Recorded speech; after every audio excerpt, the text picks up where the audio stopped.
Hello friends, welcome and welcome back to my YouTube channel. तो आज के इस वीडियो में हम देखने वाले हैं बहुत ही ज़्यादा इंपॉर्टेंट टॉपिक के बारे में।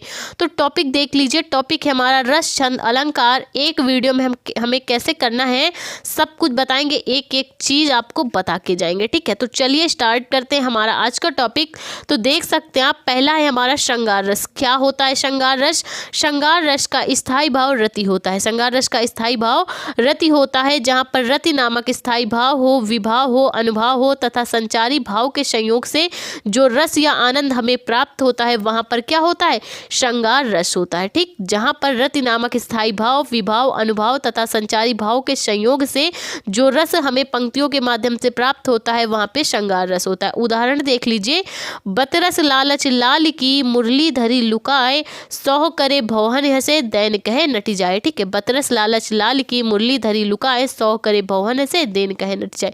यहाँ पर गोपियां क्या करती हैं? श्री कृष्ण की मुरली को छुपा लेती हैं। ठीक है, लालचवश, ताकि श्री कृष्ण उनके पास रहे। प्रेम की बात हो रही। ठीक है, रति क्या है?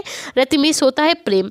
ठीक, और कृष्ण भगवान बार बार मांगते हैं। वो भवों से हंसती है, अटखेलियां करती है, परंतु मुरली मांगने पर भी नहीं देती है। ठीक है, तो यहाँ पे प्रेम की बात की जा रही, अतः यहाँ पे क्या है? श्रृंगार रस है। अगला हमारा है वीर रस। क्या होता है वीर रस? इसका स्थायी भाव उत्साह होता है, जहाँ पर उत्साह नामक स्थायी भाव आ जाए, विभाव आ जाए, अनुभाव आ जाए तथा संचारी भावों के संयोग से जो रस या आनंद हमें पंक्तियों को पढ़ने या सुनने से प्राप्त होता है वहाँ पर वीर रस होता है। ठीक, जहाँ पर किसी के वीरता, उत्साह, साहस की बात की जाए वहाँ पर क्या होता है? वीर रस होता है। देख सकते हैं आप, उदाहरण देख लीजिए। बुंदेले हर बोलो के मुख, हमने सुनी कहानी थी, खूब लड़ी मर्दानी, वह तो झांसी वाली रानी थी। ठीक, यहाँ पे झांसी की रानी महारानी लक्ष्मीबाई के साहस और वीरता का व्याख्यान किया गया है। ठीक है, इन पंक्तियों के माध्यम से यहाँ पे झांसी की रानी की वीरता, साहस और शौर्य की बात की गई है, अतः यहाँ पर पंक्तियों में क्या हो जाएगा? वीर रस हो जाएगा। ठीक है, अगला हमारा जो रस है वो देख लीजिए, हास्य रस। इसका स्थायी भाव हास होता है, जहाँ पर हास नामक स्थायी भाव आ जाए, विभाव आ जाए, अनुभाव आ जाए तथा संचारी भावों का संयोग हो, ऐसे रस को हम क्या कहते हैं? हास्य रस कहते हैं। कहने का मतलब यही है कि ऐसा रस जहाँ पर जिन पंक्तियों को पढ़ने में हमें हंसी आ जाए। ठीक, ऐसा रस जहाँ जिस पंक्तियों को पढ़ने में हमें हंसी आ जाए, आनंद की प्राप्ति हो, आनंद की अनुभूति हो, वहाँ पे क्या होता है? आपका हास्य रस होता है। पंक्तियाँ पढ़िए। शीश पर गंगा हंसे, भुजन भुजंगा हंसे, हास के दंगा भयो नंगा के विवाह में। यहाँ पे शंकर जी के विवाह की बात की जा रही है कि विवाह में वो जैसे कपड़े पहनते हैं, शेर की खाल पहनते हैं, गले में सांप की माला पहनते हैं, अपने शरीर में भस्म रमाते हैं और इसी प्रकार से वो विवाह करने के लिए चल दिए हैं। तो उनके शीश पे जो गंगा जी विराजमान है वो भी इनके ऐसे विचित्र रूप को देखकर हंस रही हैं। उनके गले में जो सांप की माला उन्होंने पहन रखी है वो भी उनके विचित्र रूप को देखकर हंस रहा है। ठीक है, जो लोग भी जहाँ जहाँ वो रास्ते से जा रहे थे, जो लोग भी भगवान शंकर के इस रूप को देख रहे थे वो वहीं पर लोटपोट हो रहे थे, यानी कि उनके विवाह में हंसी का गुब्बारा यानी हंसी के रसगुल्ले ही फूट पड़े थे, हंसी का दंगा ही हो गया। तो यहाँ पे बात किसकी की जा रही? हंसने की, आनंद प्राप्त होने की बात की जा रही है, अतः यहाँ पर क्या है? यहाँ पर हास्य रस है। अब बात आती है शांत रस की। तो देख लीजिए, इसका स्थायी भाव निर्वेद होता है। इसका स्थायी भाव निर्वेद होता है। ठीक है, निर्वेद यानी निराकार ब्रह्म की उपासना जहाँ पर की जाए वहाँ पे क्या होगा? शांत रस होगा। इसका स्थायी भाव निर्वेद होता है, जहाँ पर निर्वेद नामक स्थायी भाव आ जाए, विभाव आ जाए, अनुभाव आ जाए तथा संचारी भाव आ जाए। इन चारों चीज़ों के संयोग से जो रस या आनंद हमें पंक्तियों को पढ़ने से प्राप्त होगा वहाँ पर हम कह देंगे कि यहाँ पे शांत रस है। कह देंगे ना, जहाँ पर जिसके स्थायी भाव निर्वेद आ जाए यानी निराकार ब्रह्म की बात की जाए। ठीक है, किसी भी मतलब कोई भी भगवान, जैसे हमें ज़्यादातर क्या हुआ है, राम जी पर लीलाएं की गई है, कृष्ण जी पर लीलाएं की गई हैं, तो जहाँ पर निराकार ब्रह्म की उपासना की जाए, ठीक है, कोई एक निश्चित चीज़ की उपासना ना की जाए, वहाँ पर शांत रस का उपयोग किया जाता है। ठीक है, इसका स्थायी भाव निर्वेद होता है, जहाँ पर निर्वेद नामक स्थायी भाव आए, विभाव आए, अनुभाव आए तथा संचारी भावों के संयोग से जो रस या आनंद हमें पंक्तियों को पढ़ने से प्राप्त होगा वहाँ पे हम कह देंगे कि यहाँ पे शांत रस है। उदाहरण देख लीजिए। जब मैं था तब हरि नहीं, अब हरि है हम नाई, सब अंधियारा मिट गया, दीपक देखा माही। ठीक है, जब मैं था, जब मुझे ज्ञान नहीं था तो मेरे पास मेरे प्रभु श्री हरि थे, और जब मुझे ज्ञान की अनुभूति हो गई है तो मेरे पास हरि नहीं है, मुझे ज्ञान रूपी प्रकाश के मिल जाने से मेरे जो हृदय का मेरे सामने जो अंधेरा था वो मिट चुका है, क्योंकि मुझे ज्ञान रूपी दीपक प्राप्त हो चुका है। ठीक है, तो यहाँ पे क्या किया गया है, निराकार ब्रह्म की उपासना की गई है, अतः यहाँ पे शांत रस है। ठीक, अगला हमारा रस है करुण रस। ठीक, करुण रस क्या होता है, इसका स्थायी भाव शोक होता है। ठीक, जहाँ पर शोक नामक स्थायी भाव आ जाए, विभाव आ जाए, अनुभाव आ जाए और संचारी भाव भी कैसा हो, शोक नामक हो, तो जो रस हमें प्राप्त होगा वो क्या होगा, करुण रस होगा। उदाहरण देख लीजिए, मणि खोए भुजंग सी जननी, मणि खोए भुजंग सी जननी, फनसा पटक रही थी शीस, अंधी आज बनाकर मुझको किया न्याय तुमने जगदीश। ठीक है, जिस प्रकार अपनी मणि खो देने से एक नागिन अपना सिर पटक पटक कर प्राण दे देती है, उसी प्रकार का हाल आज श्रवण कुमार की माँ का है। दशरथ जी के बाण लग जाने से उनका पुत्र श्रवण मर चुका है, और जब ये बात दशरथ जी उनके माता पिता को बताते हैं तो उनकी जो माता जी है, श्रवण कुमार की माता जी हैं, वो अपना सिर पटक पटक कर अपना प्राण देना चाहती, क्योंकि वो अंधी है, और क्या कहती है जगदीश से कि हे प्रभु, आपने मुझ अंधी के साथ ये कैसा न्याय किया है, मेरा एक ही पुत्र था तो जो हम लोगों का सहारा था, ये आपने मुझ पर कैसा अन्याय किया है।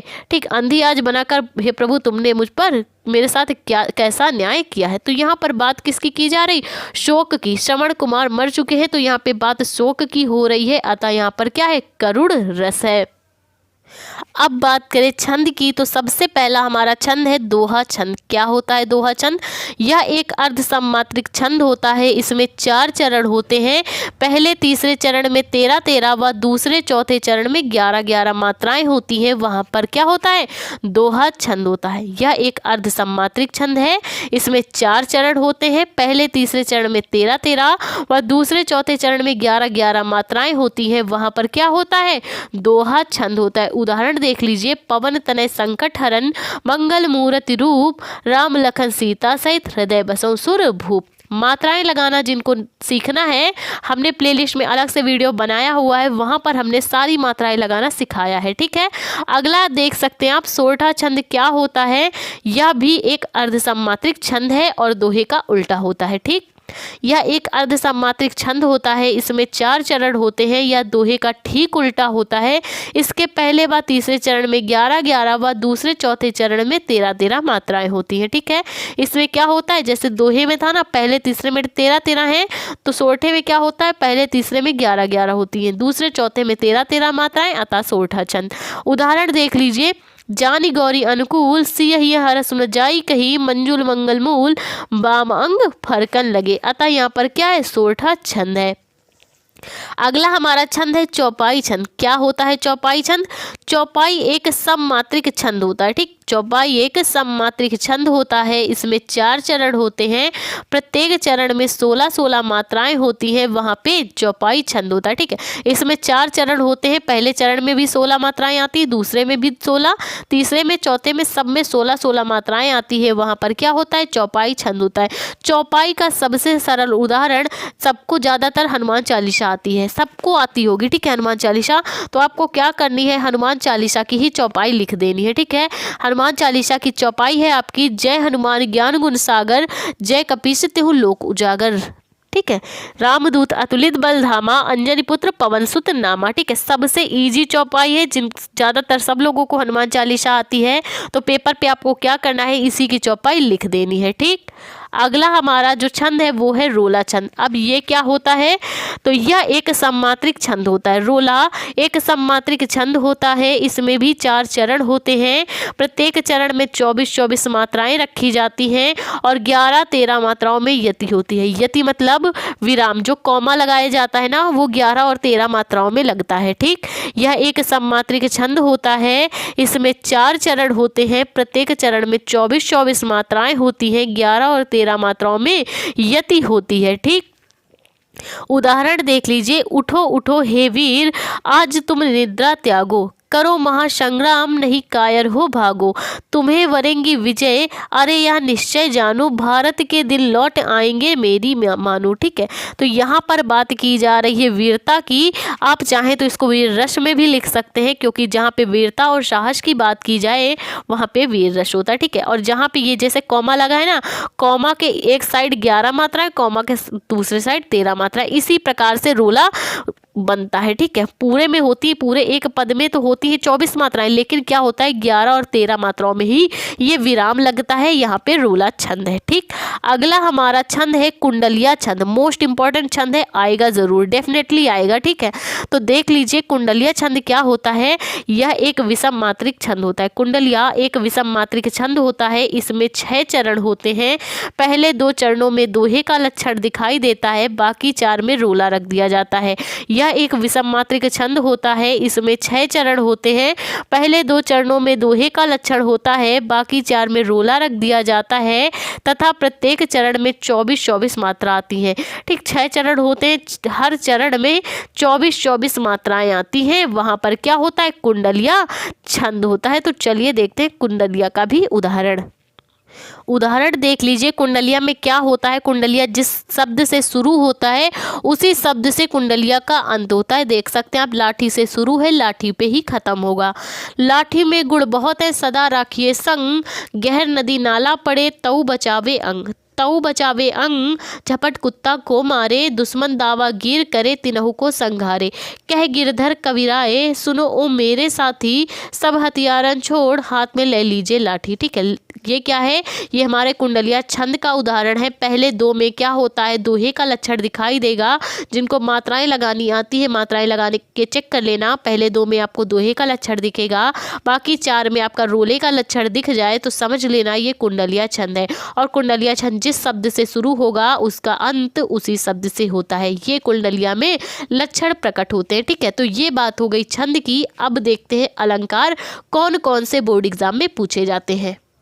तो हमारा सबसे पहला अलंकार है उपमा अलंकार। देख सकते हैं आप, जहाँ पर काव्य साहित्य में उपमेय में उपमान की संभावना की जाए वहाँ पर उपमा अलंकार होता है। जहाँ पर काव्य साहित्य में उपमेय में उपमान की संभावना प्रकट की जाए वहाँ पर उपमा अलंकार होता है। उदाहरण देख लीजिए, हरिपद कोमल कमल से। ठीक है, हरि के जो पद हैं या चरण हैं वो कमल के समान कोमल है। भैया हरि के चरण तो कोमल है ही, लेकिन ऊपर से कहा क्या जा रहा है, कमल के समान कोमल है। हरि के चरण पहले तो कोमल है, फिर कमल के समान कोमल है। ठीक, तो यहाँ पे क्या की जा रही, संभावना पे प्रकट की जा रही कि हरि के चरण कोमल तो हैं लेकिन कमल के समान कोमल है। ठीक, संभावना व्यक्त की जाए जहाँ पे, वहाँ पे उपमा अलंकार होता है। ठीक है, उपमा दी जाए जहाँ पे। तो यहाँ पे उपमेय क्या है, चरण है, उपमान हमारा कमल है। ठीक, जहाँ पे चरण उपमेय में, कमल उपमान की संभावना की जाए वहाँ पे उपमा अलंकार।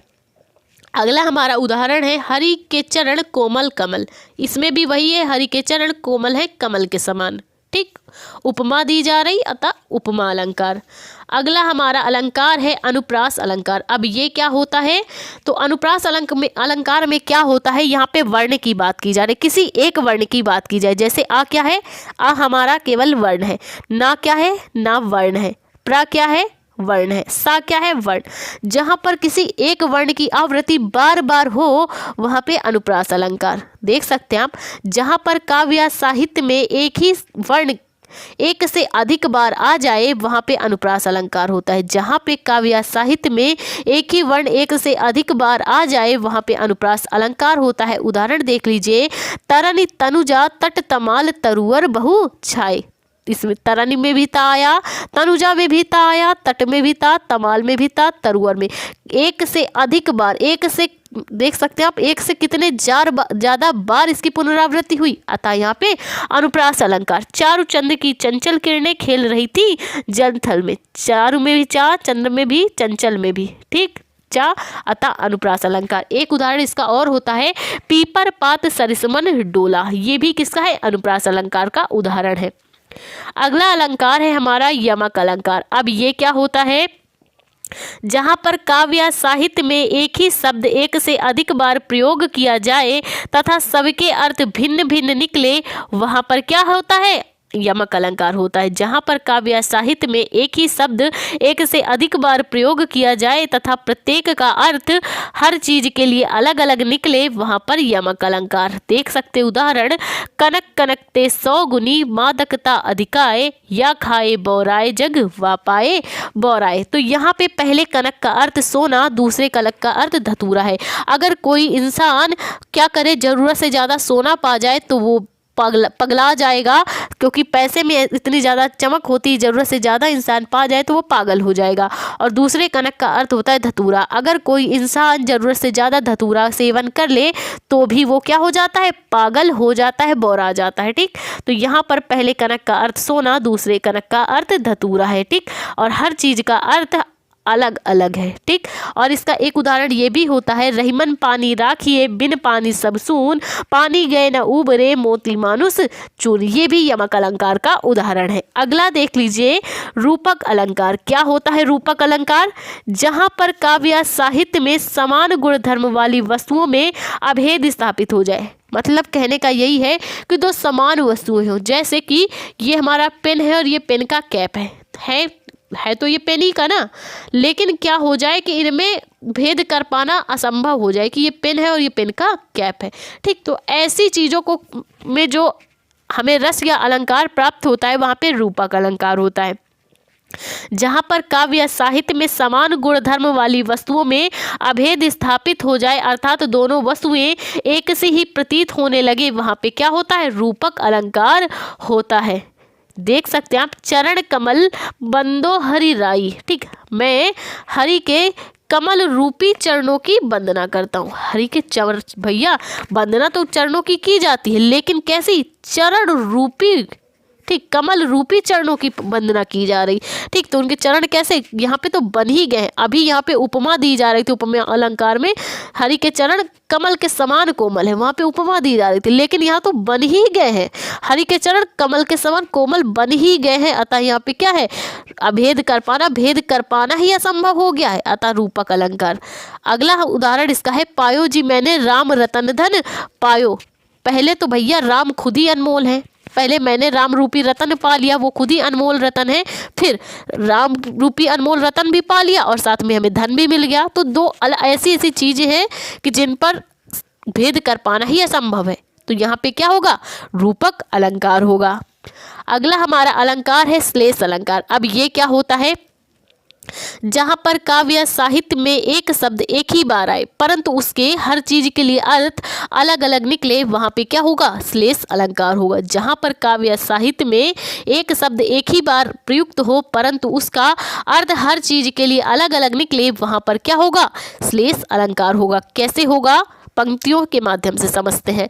चरण धरत चिंता करत, चितवत चारियों ओर, सुबरन को खोजत फिरत, कवि व्यभिचारी चोर। ठीक है, अगर कोई कवि व्यक्ति है, ठीक, वो किसी शादी में, पार्टी में, महफिल में जाता है तो वो चारों तरफ, भाई उसको कविता रचना करनी होती है तो चारों तरफ यही सोचता है कि मुझे कोई अक्षर मिले, कोई पंक्ति मिल जाए इस महफिल के माध्यम से तो मैं रचना कर लूँ। ठीक, तो कवि के लिए सुबरन का अर्थ क्या हो जाएगा, सुंदर अक्षर, सुंदर वर्ण। अब कोई व्यभिचारी व्यक्ति शादी पार्टी में जाए तो वो क्या करेगा, सुंदर महिलाओं को ही चारों तरफ देखेगा कि कोई सुंदर महिलाएं उससे पट जाए। ठीक, तो ये व्यभिचारी के लिए होगा। और अगर कोई चोर जाता है, अगर कोई चोर शादी पार्टी में जाता है तो वो क्या ढूंढता है, स्वर्ण ढूंढता है कि किसका मैं स्वर्ण चुरा लूँ। ठीक, तो हर चीज के लिए सुबरन के अर्थ क्या है, अलग अलग है, अतः यहाँ पे श्लेष अलंकार है। अगला हमारा अलंकार है उत्प्रेक्षा अलंकार। अब उत्प्रेक्षा अलंकार क्या होता है, जहां पर उपमेय में उपमान की संभावना या तुलना प्रकट की जाए। इसमें क्या होगा, इस अलंकार में तुलना प्रकट की जाएगी। ठीक, तो यहाँ पे उत्प्रेक्षा अलंकार। ठीक, और उत्प्रेक्षा अलंकार को पहचानने की एक ट्रिक ये भी है कि उत्प्रेक्षा अलंकार में जो उदाहरण दिए जाते हैं उनमें या तो जन्मन आ जाएगा, मानो जनो आ जाएगा, जनऊ मनो आएगा, मनहु जनहु आएगा, तो ये सब आपको देखते ही पहचान लेना है कि उत्प्रेक्षा है। ठीक, जैसे एग्जाम्पल में देखिए, सोहत ओढ़े पीठ पटु, श्याम शलोने गात, मनो नील मनिशैल पर आतप पर्यो प्रभात। तो यहाँ पे देख सकते हैं आप, मनो आ गया ना, हमने आपको बताया था, जनऊ आ जाए, मनऊ आ जाए, जनऊ मनऊ जनमन, तो यहाँ पे आपको देखते ही पहचान लेना है कि उत्प्रेक्षा अलंकार का है। ठीक, तो यहाँ पे किया क्या जा रहा है, यहाँ पर हमारे जो श्याम सुंदर है उन्होंने पीला कलर का पीताम्बर ओढ़ रखा है। तो जिस प्रकार से नीलमणि शैल पर सूरज की किरणें, प्रातःकालीन सूर्य की किरणें शोभायमान लगती है, उसी प्रकार हमारे श्याम सुंदर ने जो पीला पीताम्बर ओढ़ रखा है वो उन पर उसी प्रकार शोभायमान हो रहा है। तो यहाँ पर नीलमणि शैल की तुलना हमारे श्याम सुंदर के पीताम्बर से की गई है, अतः यहाँ पर उत्प्रेक्षा अलंकार है। अब हमारा अगला अलंकार आता है संदेह अलंकार। अब ये क्या होता है, मोस्ट इंपॉर्टेंट है। जहाँ पर काव्य या साहित्य में किसी अन्य वस्तु के होने की संभावना दिखाई दे परंतु वो अन्य वस्तु हो ही ना, ठीक, जहां पर काव्य या साहित्य में किसी अन्य वस्तु के होने की संभावना दिखाई दे परंतु वो अवास्तविक वस्तु वास्तव में हो ही ना, ठीक, तो उस अन्य वस्तु के कारण जो हमारे मन में संशय उत्पन्न हुआ है, इसी संशय को क्या कहते हैं, हम संदेह अलंकार कहते हैं। ठीक है, कि हमें केवल संदेह हुआ कि वहां पे कोई है लेकिन वो है ही नहीं, केवल हमारे मन का भ्रम है, तो वहाँ पे संदेह अलंकार। सारी बीच नारी है कि नारी बीच सारी है, सारी ही कि नारी है कि नारी ही की सारी है। यहाँ पे जब दुशासन द्रौपदी का चीरहरण करता है वहाँ का वाक्यांश प्रस्तुत किया गया, ठीक, वो ये निश्चय ही नहीं कर पा रहे हैं कि द्रौपदी साड़ियों के बीच में खड़ी हुई है, द्रौपदी साड़ियों के बीच में खड़ी है, या जो नारी है, जो द्रौपदी है, वो ही साड़ी बन गई है, क्योंकि साड़ियों का ढेर लगा दिया था हमारे श्याम सुंदर ने। ठीक, साड़ी बीच नारी है, क्या द्रौपदी जी साड़ी के बीच में खड़ी है, या नारी ही साड़ी बन गई है, क्या साड़ी ही नारी बन गई है, और या नारी ही साड़ी बन गई है। ठीक, ये निश्चय कर पाना ही नहीं, वो दुशासन ये निश्चय ही नहीं कर पा रहा कि नारी है कि सारी है, सारी है कि नारी है, अतः यहाँ पे संशय बना हुआ है, यहाँ पे संदेह अलंकार होगा। अगला हमारा अलंकार है भ्रांतिमान अलंकार। अब ये क्या होता है, जहां पर काव्य या साहित्य में उपमेय उपमान बन जाए, ठीक, जहां पर काव्य या साहित्य में उपमेय उपमान बन जाए, अर्थात कहने का मतलब ये है कि काव्य या साहित्य में अवास्तविक वस्तु, अभी हमारी अवास्तविक वस्तु केवल संशय बनी हुई थी, वो वास्तव में नहीं थी, लेकिन इसमें क्या है कि अवास्तविक वस्तु या अन्य वस्तु पूरी तरह से हमें वास्तविक प्रतीत होने लगे कि नहीं वो है, संशय नहीं है, ये है, ये चीज है। ठीक, तो ऐसे संशय को हम क्या कहेंगे, भ्रांतिमान अलंकार। अभी यहाँ पे था कि केवल संदेह बना था कि वो है कि नहीं है, और यहाँ पे क्या है, हमें ऐसा प्रतीत ही होने लगे कि नहीं ये चीज है, तो वहाँ पे क्या होगा, भ्रांतिमान अलंकार। जैसे हमें भ्रम हो कि यहाँ पे गड्ढा नहीं है और हम गड्ढे में गिर जाएं तो क्या होगा, वहाँ पे भ्रांतिमान अलंकार। उदाहरण देख लीजिए, बिल विचार कर नाग सुंड में घुसने लगा विषैला सांप, काली ईंक समझ विषधर को उठा लिया तब गज ने आप। यहाँ पर होता क्या है कि जो सांप है वो सोचता है कि हाथी की सूंड में, वो सोचता है कि ये मेरा बिल है, ठीक, तो वो क्या करता है, हाथी की सूंड में बिल समझकर घुसने का प्रयास करता है, ठीक, और हाथी को ऐसा लगता है कि काला गन्ना है, सांप में हाथी को ऐसा लगता है कि काला गन्ना है, तो काला गन्ना समझ के वो क्या करता है, सांप को उठा लेता है, ठीक, तो सांप को हाथी की सूंड में बिल का भ्रम हुआ और हाथी को सांप में काले गन्ने का भ्रम हुआ। तो इस प्रकार के भ्रम को जो जानबूझकर वास्तविक ही प्रतीत होने लगे उसे हम क्या कहते हैं, भ्रांतिमान अलंकार कहते हैं। तो आई होप आपको हमारे सारे रस छंद अलंकार अच्छी तरह से समझ में आए हो तो प्लीज़ वीडियो को लाइक, हमारे चैनल को सब्सक्राइब करें। Thank you for watching this video.